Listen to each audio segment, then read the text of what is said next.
Hello guys, welcome back to the channel. House of the Dragon episode 3, second of his name, has just aired. We gotta talk about it.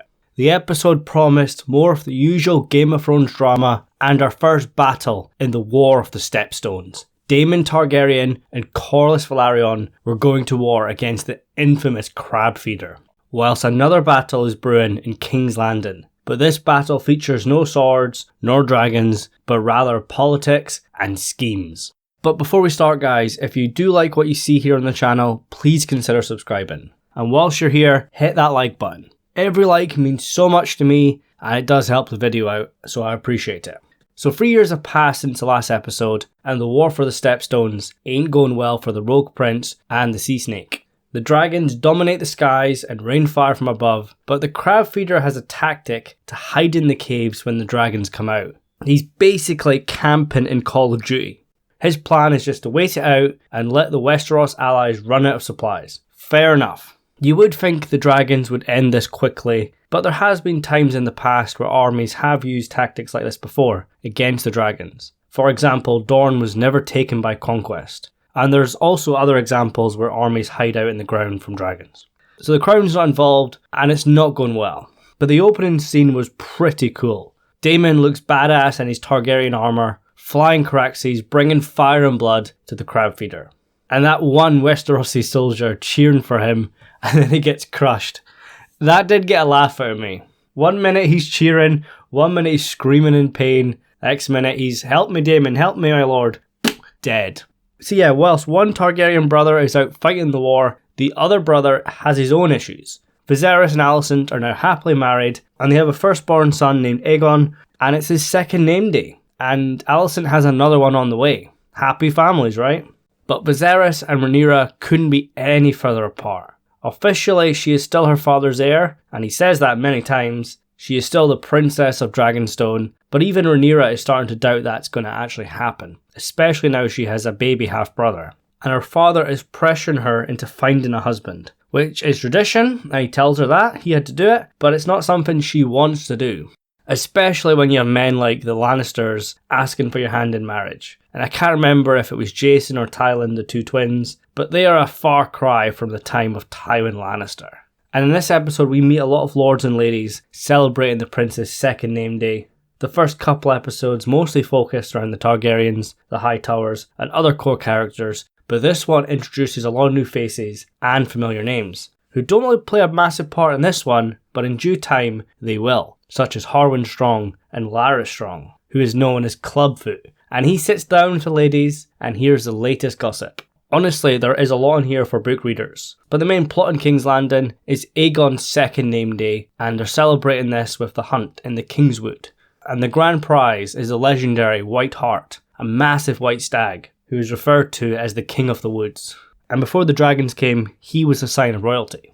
The whole hunt itself was full of pompous lords trying to kiss the king's ass, and Viserys spends half of it drunk. He's sick of bickering with his daughter, and everyone questioning his decisions, especially making her heir. And the stag kill itself was not fun to watch, but you'll notice Viserys' kill was not the White Hart, it was just a normal stag. And the White Hart appears before Rhaenyra, who spares the beast, and she only killed the boar because it attacked her. And like I said, before the dragons, the White Hart was a symbol of royalty, and that tells you everything you need to know. Clearly a symbolism for who the rightful heir is. Just tell that to Otto Hightower, and his brother who is named Hobart Hightower on the show. He is the Lord of the Hightower, the Lord of Oldtown, and he's pressuring his brother into making Aegon the heir. Remember, the Hand of the King is the second most powerful man in the kingdom, sometimes the first, yet Hightower's older brother is his lord, and he does have his own agenda. And this is going to bring up all the Hightower Maesters of Oldtown conspiracy theories. They're going to come flooding in here, and I think a lot of them are valid. But Otto knows it's not going to be simple, and he makes a suggestion to Viserys to marry Aegon and Rhaenyra in the old traditional ways of Valyria.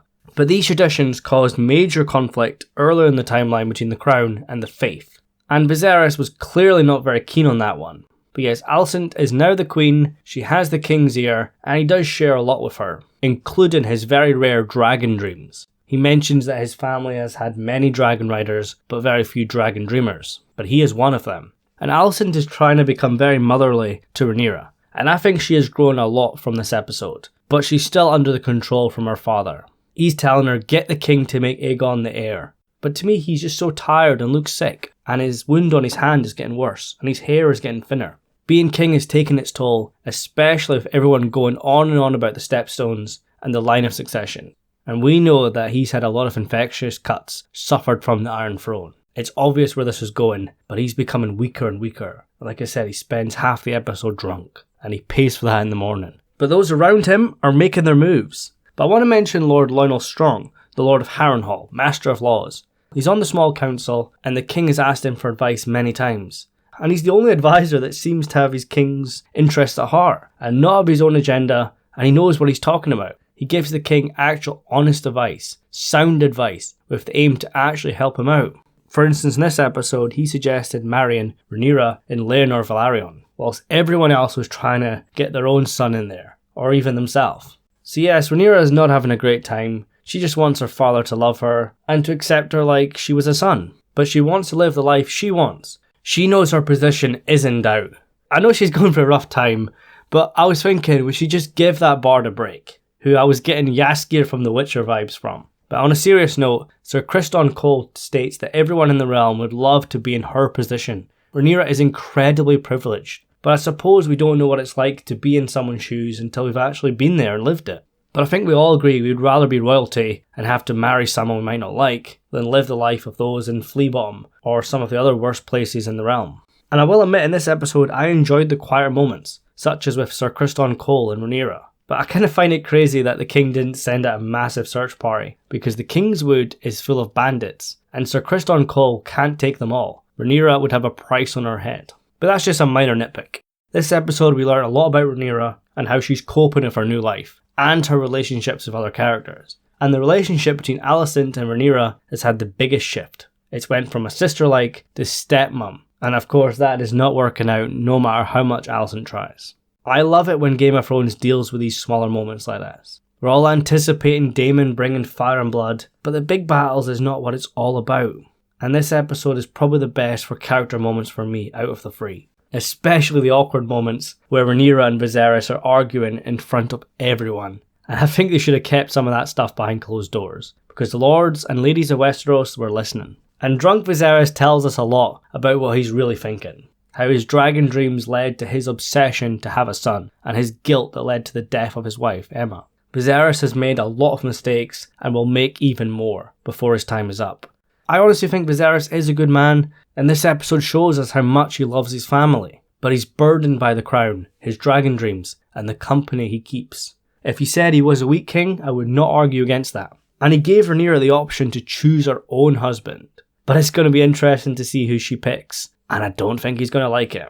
But yes, on to the main event. Viserys finally agrees to send aid to Daemon, but Daemon doesn't take that too well. I suppose it's the wording of the letter, Viserys wanting to avoid Daemon's failures. So Daemon beats the messenger, which kind of shows you what kind of guy he is. He's a bit of a madman. So he goes alone to draw out the crab feeder and end this war now, which he does. He feigns surrender with a big white flag, draws in the crab feeder's men, and then at last minute cuts them down. Tries to get close enough to kill their master, and we're totally getting Jon Snow Battle of the Bastards vibes here, where he fights multiple bad guys, evades arrows, one-man show. Think what you want about how realistic this is, about dodging archers, but he's not an easy target. He's moving quick, and he's timing the knocks. He does get hit, so you'd think that would slow him down, but he is a seasoned warrior, and it is fantasy after all. But Daemon is not alone. The Velaryons have arrived with air support from Laenor on Sea Smoke, the third dragon of this series. So you've got Laenor on Sea Smoke delivering the air support, Corlys has arrived with backup, and Daemon goes in for the kill. We don't actually see the fight on screen, not that it looked like much of a fight, as Daemon chopped the crab feeder in half with Dark Sister, the Valyrian steel sword, and brought out half of his corpse, guts hanging out and all. Daemon is soaked in blood and wins the day. I don't think he said a single word in this fight, but he is still the man.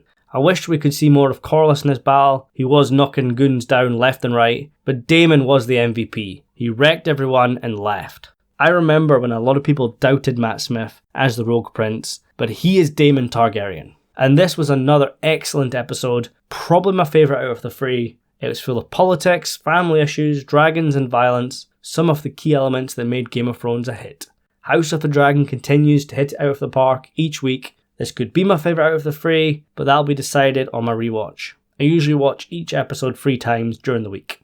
But for now, make sure you post your thoughts on episode 3. Also tell me what your most favourite moment was in the entire episode. For me, it could have been Daemon dragging out the crab feeder coated in blood, or maybe even Rhaenyra in the same situation coated in blood, walking back with the boar as everyone looks on. So many people doubt her, all because she's a woman, but time and time again she proves that she means business. Whether it's stopping the incident on Dragonstone, now this.